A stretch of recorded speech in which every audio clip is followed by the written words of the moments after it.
You're listening to the Cantina Cast, your home for thought-provoking Star Wars talk. Join Adler and Jonesy in breaking down the latest news, trailers, movies, and of course, your favorite characters from a galaxy far, far away.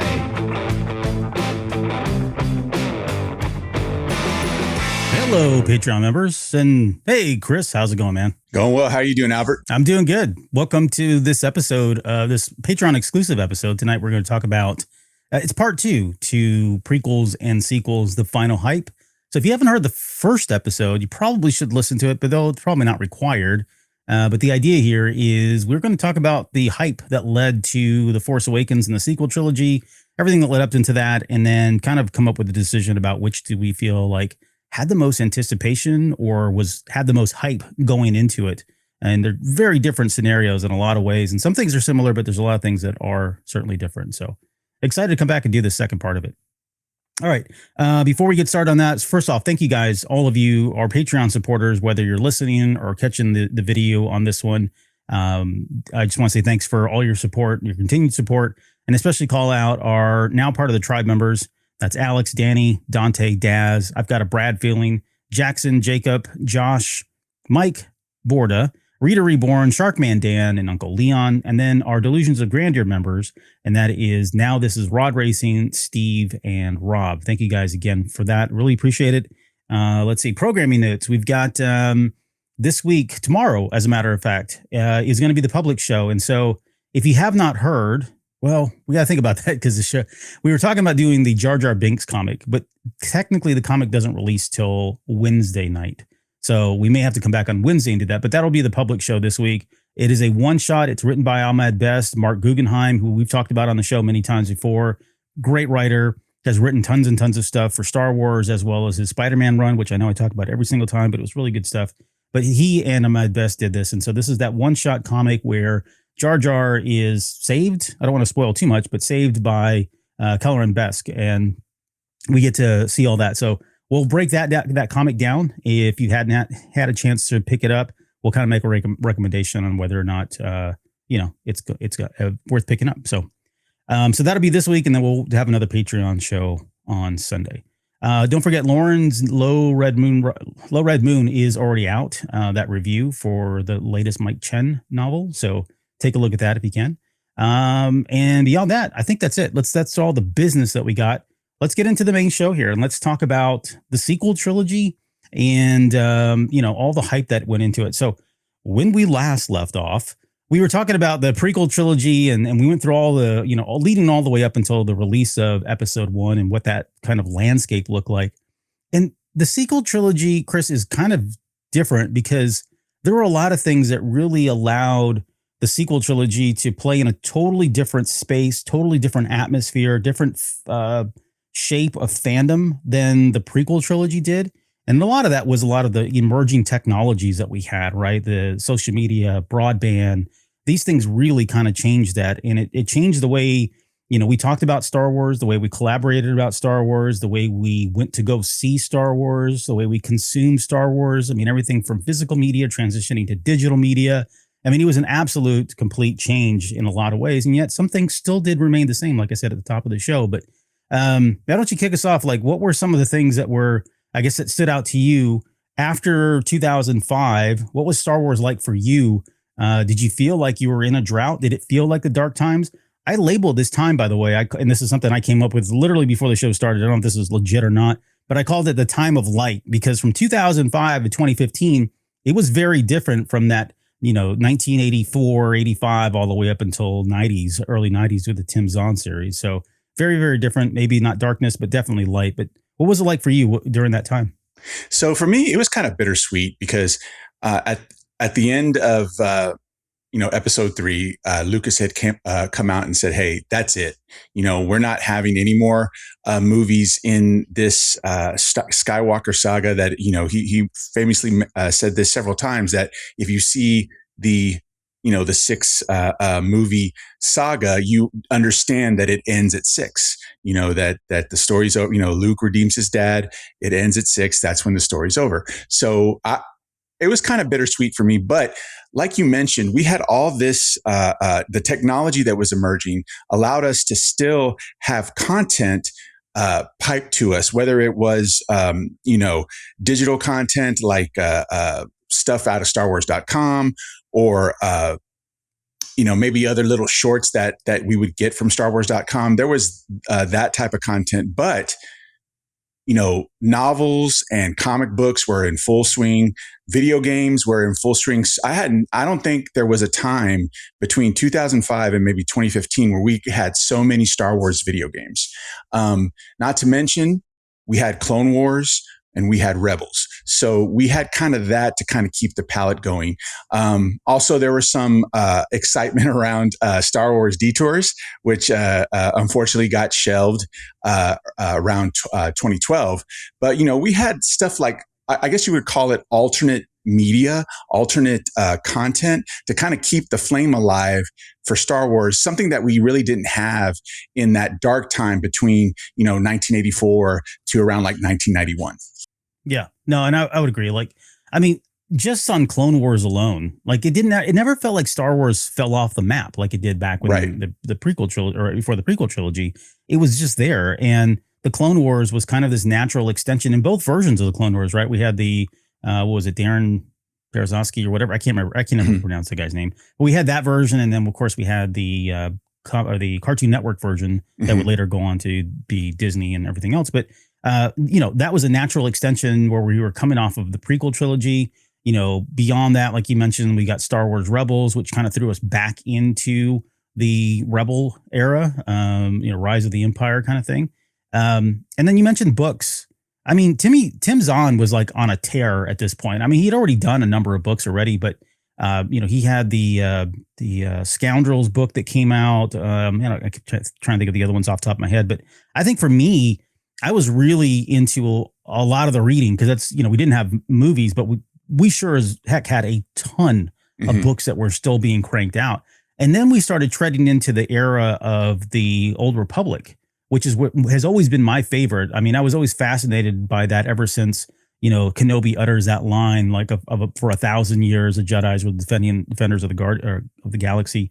Though that to me always fascinated me as when I was younger. And then when we finally started getting these stories, now it just blew away my expectations because we weren't going, 100 years back or 500 years back. I mean, we went tens of thousands of years back with like the Lost Tribe. And then eventually we got to some of even the stuff that was more recent than that, but still before the time of like Bane. Once we got into the Bane stuff and, the Brotherhood stuff and, the Knights of the Old Republic, Revan and Malik and all that. I mean, that was where I was just like, I was living, man. I was eating so well from so many of those stories that I never felt, like I said, Star Wars ever went away.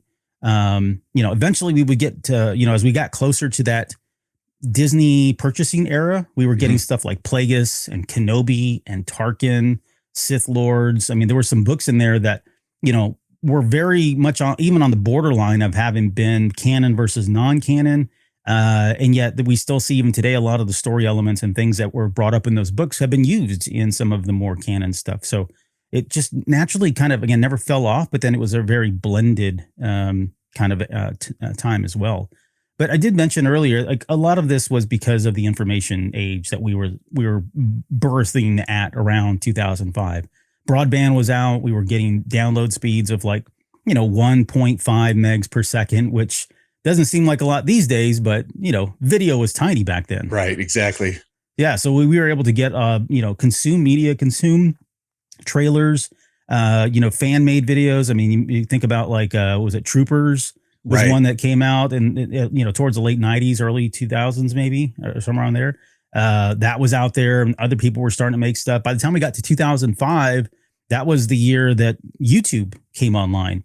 We had YouTube out there. People were starting to make videos, create their own videos, put those out there, fan videos, fan edits of things.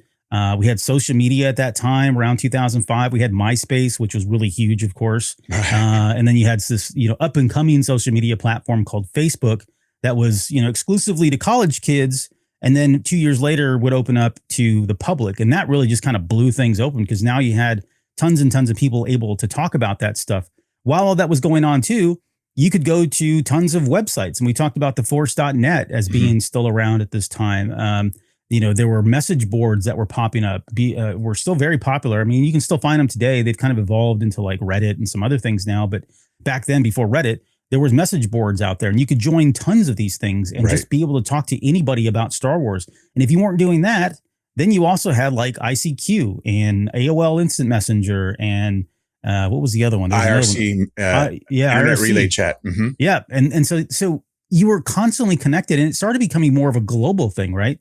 Back when the prequel trilogy came out, you had a lot of people that were unhappy about, things and that sort of thing, but they were kind of in a bubble, in a vacuum, and they really had no way to get their message out broadly. Exactly. But suddenly now everybody was communicating with everyone else in the world, literally. And that really just changed the fabric of how we talk about media and how we consume it, and people bashing it and people fighting for it, both good and bad. I mean, we were kind of all over the spectrum now suddenly with all this stuff. So it was a really great time. It never felt like Star Wars was gone. And when you compare that to what we talked about with the prequel trilogy, that's where I feel like this definitely has a huge advantage, right? When you talk about what was more hyped, what were we anticipating more? It was, don't get me wrong, I was excited for Star Wars when it finally came out in 2015, but I was being well fed, Exactly. I mean, yeah, there was so much that we could consume. I mean, again, thanks to social media, fans were connected like they never have been before. Before it was either, a bulletin board, like you said, a forum, or, that's what dawned the birth of like the local fan groups, like, Austin Fan Force and, other types of groups all over the nation. And also you saw the rise of the costuming groups, the 501st Legion, the Rebel Legion, Mandalorian Mercs.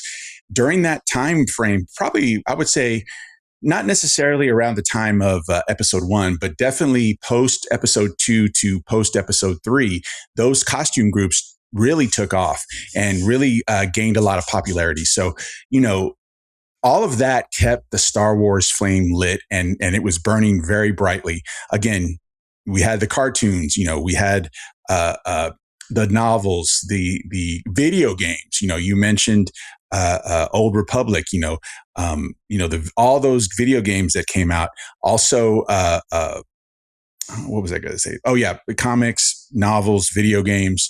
The fan films, they actually had a life of their own for a minute, where at Celebration they would have fan film awards, like the Oscars for Star Wars fan films. I remember that. So they had, there was content there to consume. Again, unlike the time between like 1984 to 1991, where it was the dark time. I mean, so really it kind of, if you want to say, that kind of ate into the hype going into episode 7, maybe, but I wouldn't put it that way. I would just say that, our palate was satisfied, but we still wanted something a little bit more. Yeah. Right. And that was the thing, like you mentioned, I think at the top, that the sequels were something that George, he always mentioned that he had them and that he had ideas for them and talked about them in different ways, but he made it pretty clear after 2005 that he was not coming back to do them. And he stood by that, right? Even up until he actually sold it. Even after he sold it, there's an interview that he did with Kathleen Kennedy and someone else. I forget who was like the mediator or whatever, or the interviewer. He did an interview there after the purchase and still, doubled down and said, I never thought I would do these. And I said I would never do these. And, this is why I sold it and that kind of thing. So it was just something we never thought that we would get. Like, I was pretty happy after episode 3, thinking that, all right, well, I got the original trilogy. Those are my group. We've got the prequel trilogy. This is the full story now, 1 through 6. And it felt like it ended the right way, given everything that had happened in the first 3. But to your point, there was still something else. And for me, it was, okay, I've seen what success looks like in terms of a sequel trilogy because I'd read the Timothy Zahn series, right? Heir to the Empire, Dark Force Rising, Last Command. That in my head, that was the sequel trilogy. Although I will throw in the Dark Empire series by Dark Horse Comics as well. That one was really good too. So that was another like alternate ending, alternate reality of what the sequel trilogy. But we felt like there was definitely a lot of story to be told there. There was a lot of potential. There was a lot of great ideas that had been thrown out there already. And I wasn't ready to let these characters go. As much as I loved the video games, as much as I loved the comic books and reading about these characters and in books themselves, I still wanted to see what that would look like. Hey, everyone. You've been listening to a preview of this Patreon exclusive episode. If you'd like to hear the full episode, as well as a huge back catalog of other Patreon exclusive material, head on over to patreon.com/CantinaCast and sign up for the We Are All the Republic tier at just $2 a month. That'll get you all of the audio episodes, or if video is your thing, please consider the This Is the Way tier at just $5 a month. There's also 2 higher tiers in Now Part of the Tribe and Delusions of Grandeur, which gets you a shout out at the start of every show, your name in the credits at the end, and more. Thank you so much to all of our Patreon members and all of our supporters, and may the Force be with you always.